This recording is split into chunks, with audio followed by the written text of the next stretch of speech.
Always trust.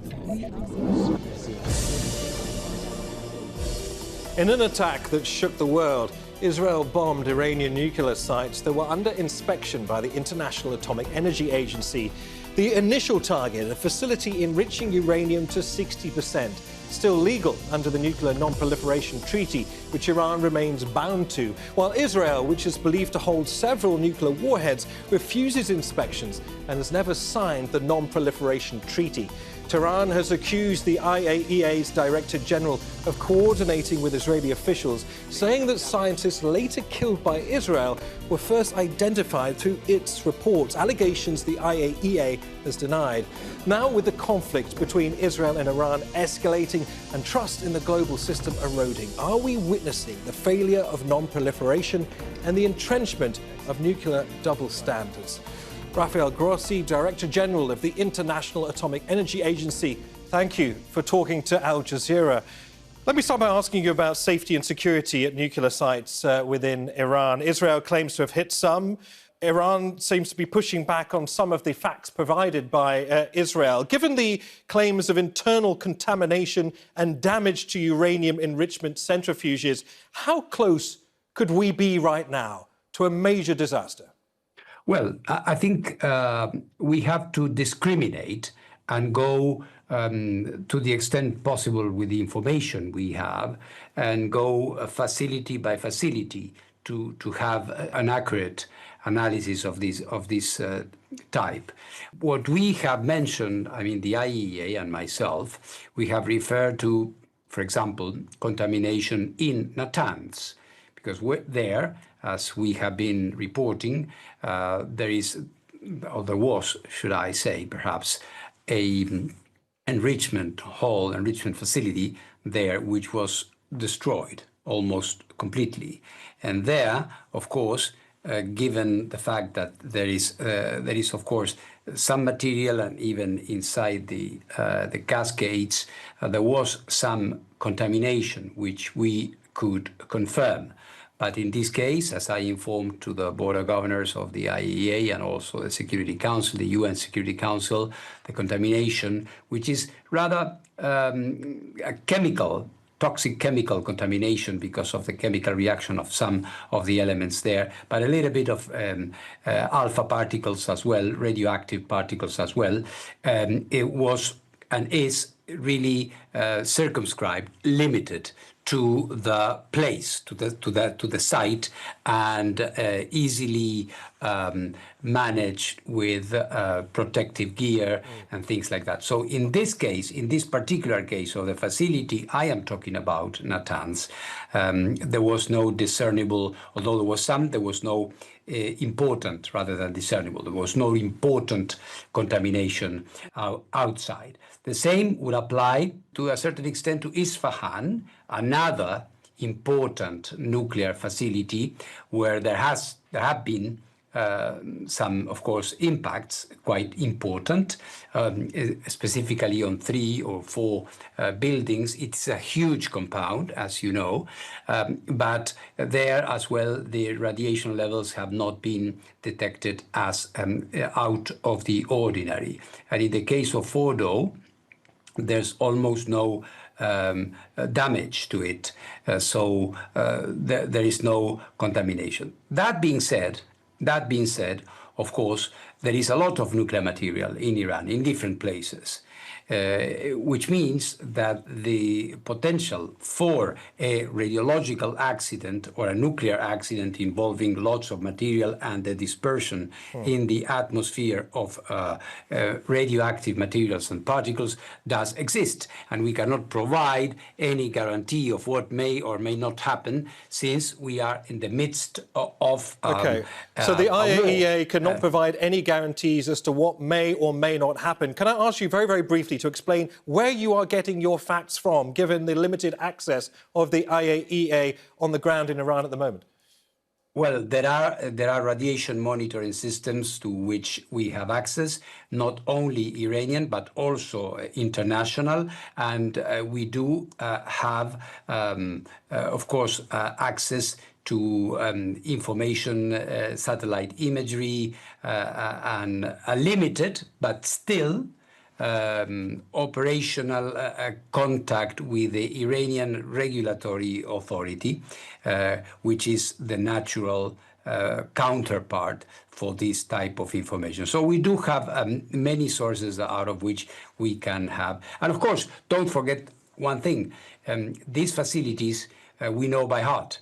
Our inspectors are there always, all the time. So we know exactly the amount of material, so we can make inferences. We know exactly the type of dose impact that would come as a result of any dispersion in the atmosphere. So we can have a scientifically sound evaluation for you. Okay. Let me address some immediate concerns, because as you know, Gulf states rely on desalinated water. In March, Qatar's Prime Minister warned that an attack on Iran's nuclear facilities would, quote, entirely contaminate the Gulf and threaten life in Kuwait, Qatar and the UAE. I mean, you recently said the IAEA was ready to respond within an hour to any kind of crisis.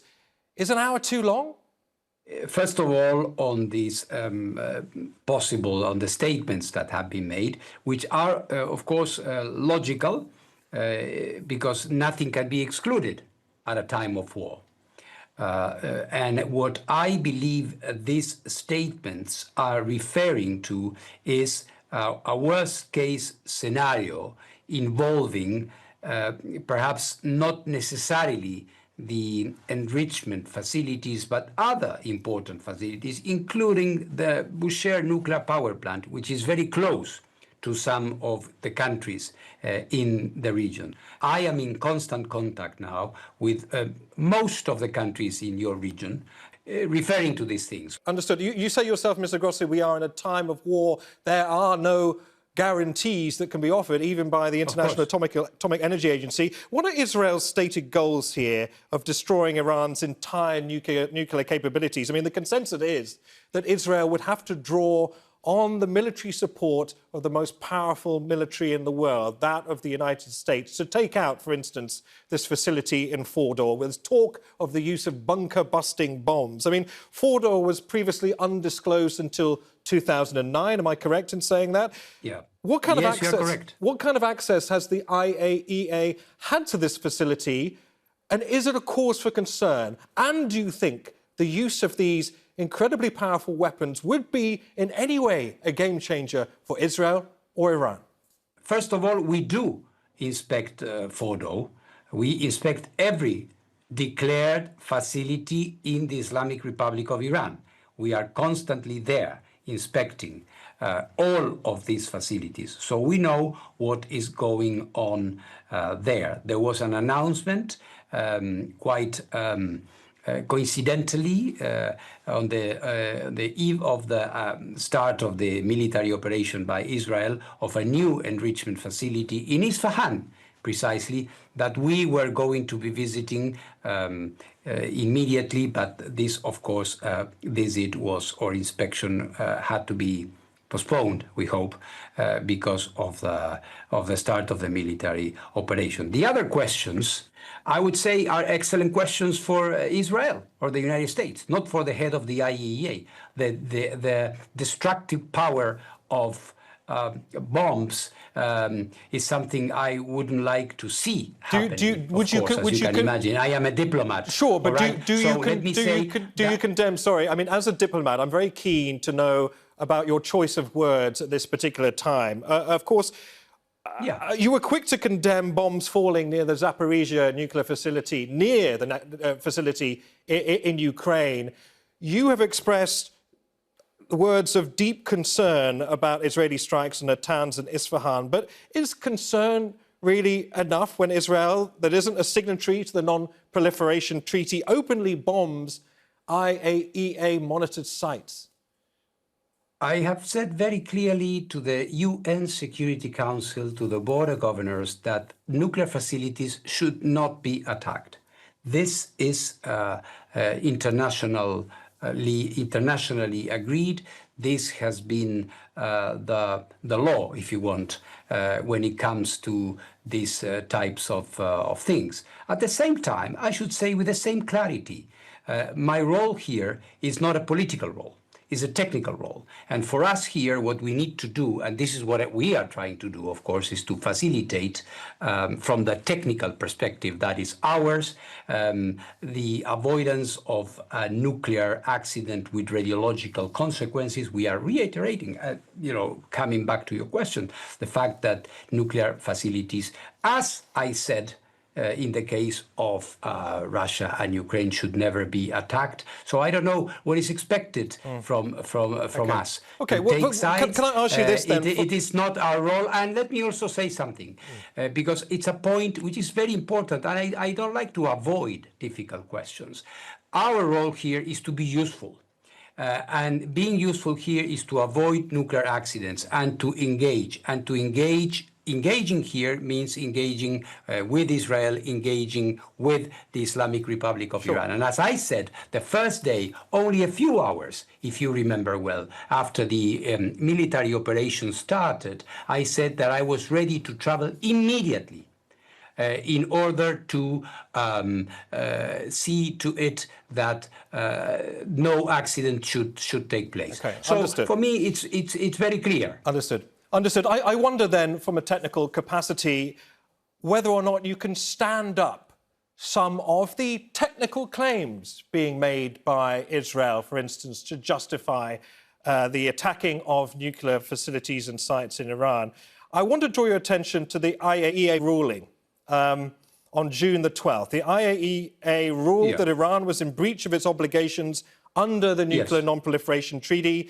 Iran strongly believes the ruling provided by Israel, though, was itself a casus belli, that it essentially green-lighted Israel's decision to attack nuclear sites. Just to remind our viewers, the IAEA Board of Governors said since 2019, Iran's failed to cooperate regarding undeclared nuclear material and activities at multiple undeclared locations in Iran. So did the findings of your organization directly justify Israel's immediate bombing of Iran? The role of the IAEA and a report by the Director General of the IAEA could never be conceived as a justification for any military action from Israel or whomever. From Israel or whomever. This is a political matter and a political decision that should be, and those accountable for it are the political figures that are taking these decisions. So to pretend that a report by the IAEA in any way is a green light or an enabler of an attack is absolutely absurd. Do you feel that it's been deliberately misinterpreted? Let me finish my point. Can you let me finish my point, please? Go ahead. Because what I was going to explain to you is what we said in this report. In this report, we said very clearly and very objectively that Iran was not informing the IAEA about a number of things which are very, very important. And we were not getting the transparency we needed for that. So, and at the same time, we said very clearly in that report that preceded these dramatic events and the attack that we did not find in Iran elements to indicate that there is an active, systematic plan to build a nuclear weapon. So this is why sometimes I have the impression that people, before making judgments as the one implied in your question, should read the report first and then ask me the question. Because this is what we have Mr. said Grossi, very clearly. I appreciate and agree with your point, but my question was, do you think, in spite of your findings that you've explained very, very clearly, that there was a deliberate attempt to misinterpret your findings, and within 24 hours, Israel had waged war on Iran? I'm not blaming the IAEA, but it appears that the timing of the release of that report and the resolution voted upon by the IAEA was very, very close to this decision by Israel, wasn't it? It's an excellent question for Israel, or those who believe that this report is an enabler for that, which, by the way, I haven't heard from almost anybody. I think what I'm getting is some opinions that this is, like yours, for example, that this is the case. But I'm trying to explain to you and show you and point you to what this report was doing. And by the way, and again, this was not even a surprise. Okay. For many months, we have been saying, and in previous reports as well, that this was the case. I even mentioned in this report, because the IAEA needs to be objective and it needs to be impartial, we said in that report that we noted, of course, that Iran, even at the highest levels of the supreme leader, had indicated that a nuclear weapon would be incompatible with Islam. And you remember the fatwa Yes, and what Iran has been saying. I said that in the report, noting it, but at the same time, I said that it didn't help also when high officials in Iran were saying, actually, we do have all the pieces of the puzzle. We just need to put them together. Okay, Mr. Grossi, I wonder if as Director General of the IAEA, could not ignore. Okay, let me pick up on that point that you clearly could not ignore, because we need to underline for our viewers around the world the details here. Is there anything that led you to believe that Iran was any nearer to possessing a weapon than claims made by Netanyahu dating back several decades? Again, and I think perhaps I did not make myself sufficiently clear. I think it's worth underlining. We have said, perfect, let's underline. So the underlining would be, it is a fact that Iran was not providing the IAEA with the necessary clarity on many activities taking place there. It is also important to note that Iran is the only country in the world accumulating highly enriched uranium at almost military level, and in an amount that would allow for the manufacturing of several nuclear weapons. And it is also worth noting that we have seen all these things, and at the same time, we have not seen elements to allow us as inspectors to affirm that there was a nuclear weapon that was being manufactured or produced somewhere in Iran. This is called objectivity and impartiality. I wonder if we can move the conversation on and talk about intelligence and the flaws that Iran feels at least the IAEA may be responsible for. Another central issue in the case against Iran is the alleged failure to provide the IAEA with credible explanations of how uranium traces were detected at these undeclared sites in Iran, despite the agency, as you say, having had access and investigated the issue for years. Iran maintains that the IAEA relied too heavily on Israeli intelligence that Benjamin Netanyahu boasted was obtained as part of a major 2018 raid on a warehouse holding documents in Tehran. In response, Iran maintains the cases are a result of, quote, sabotage, and that the nuclear materials were deliberately planted for IAEA inspectors. Here's my question. Did the IAEA disproportionately draw upon Israeli intelligence to conclude Iran may have been conducting undisclosed uranium enrichment? No, very clearly, no. You know what? Your question is as if you asked the auditors looking at the accounts of your station, or you questioned them by looking too much into one thing or not enough into other directions. Okay, well, let's move the conversation on then. Given Israel we are the inspectors. Okay. Would you allow me to answer? Because if you answer yourself to your long question, this is not a conversation. It needed scene setting. I appreciate you're able to give us an answer. Thank you very much, because you are very clear in your questions. They are very interesting, but I would like to answer them. Okay, go ahead. So the thing is this. Let me explain for a second. The IAEA comes to its evaluations and its conclusions on the basis of enormous amount of information and our own inspections. The result of our own inspections and our own evaluations. And we have also information coming from many sources, including other states. And we independently come to our own judgment. And don't forget that before doing that, before coming to any judgment, we have a process, a long process, where we interact directly with Iran. It's not like I get a paper and then I go and write down some conclusions because I want.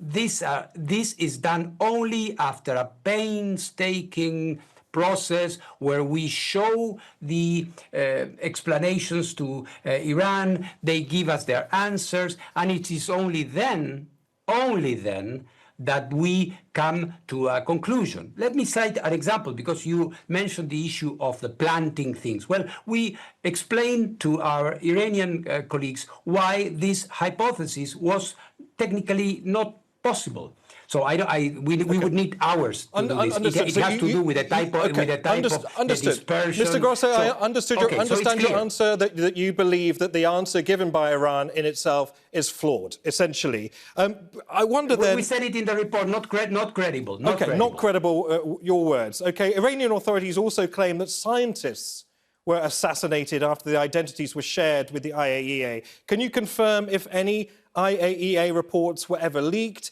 intentionally or other ways, to states that may use them to kill, to assassinate? These claims made by Iran. Absolutely not. How can you imagine? And by the way, we don't have information about addresses, people's lives. Absolutely not. So this is something that I would expect serious press not to peddle. Those are the allegations made by Iran that I'm duty-bound in this interview to put to you. But I hope you appreciate that in a region that where the shadow of the US invasion of Iraq in 2003 still casts a very long shadow, doesn't it? We have to make sure that we have to make sure that any of the intelligence that you may have based your findings on is watertight, which is precisely what we're doing here. Can we move on to another? Again, let me tell you that we do not base our conclusions solely on intelligence. We base our conclusions, in the case of Iran, which is a country that is a member of the IAEA, we inspect them, we share our findings with them, we discuss them. This is not a process like we take upon ourselves the role of a super judge. Let me move on now, because I want to talk about another painful irony to all of this, and that's Israel's actual possession of nuclear weapons, all beyond, of course, the gaze of international inspectors. According to the International Campaign to Abolish Nuclear Weapons, Israel has material for 200 nuclear weapons, an estimated 90 existing warheads. Some put that figure as high as 200. Israel is essentially the only nuclear power in the Middle East, isn't it? I mean, when it comes to nuclear weapons here, who is the greater threat? What you're referring to is the fact that Israel is assumed to have nuclear weapons. The thing of judging who is a threat is for you, for analysts, it's not for the Director General of the IAEA. Do you have any monitoring capability you or would capacity? agree, we would certainly agree with me on that. Okay. The fact of, Israel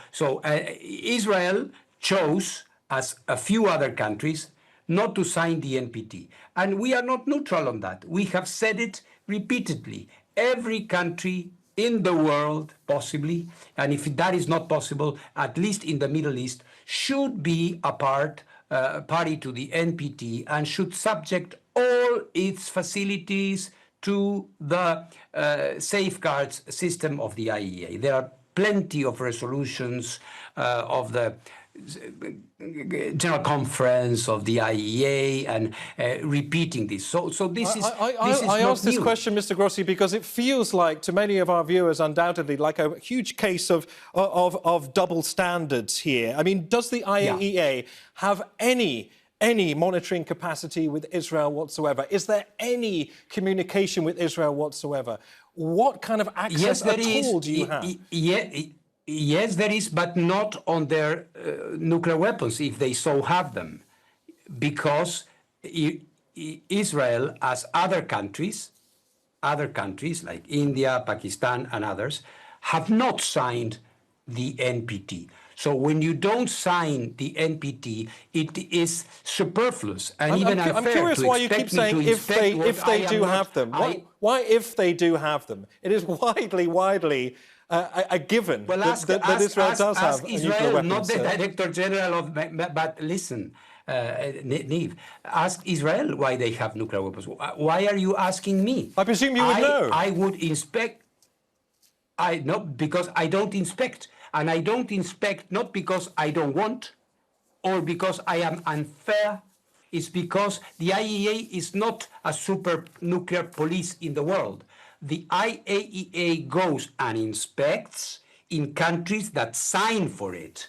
All right? When a country signs for it and says, I am a party to the NPT, I'm a member state of the NPT, so I have to sign a safeguards agreement, and then the inspections ensue. If you don't do that, I cannot knock at their door and say, I want to inspect you because I believe that you have nuclear weapons. I don't have that legal capacity. Is that clear? Because if we continue saying it's unfair, I fully empathize with the sentiment of unfairness because you have a country that is understood, not Mr. Grossi, understood. You are probably aware of some of the allegations made against you by Iran off the back of documents that have somehow ended up in Iranian possession, implying that the organisation is over-politicised, that you've been unduly influenced by Israel. Could you give me a brief response to those claims made by these documents? An example of defamation, which is absurd. Okay. I have seen some tweets. They show note verbals that were sent to me by the ambassador of Israel when I was ambassador of Argentina. So it's absolutely baseless. Again, a case when people do not seem even to take care of and read these supposedly documents that prove collusion with Israel. The agency is absolutely independent. The agency is there to continue to exercise its mandate. We have 2 more minutes. I want to end with something we can hopefully move on with.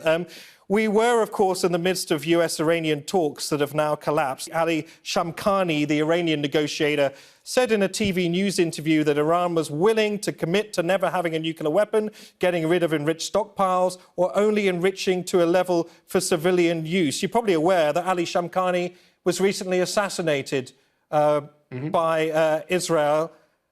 Where does that leave hopes of peace, hopes of stability?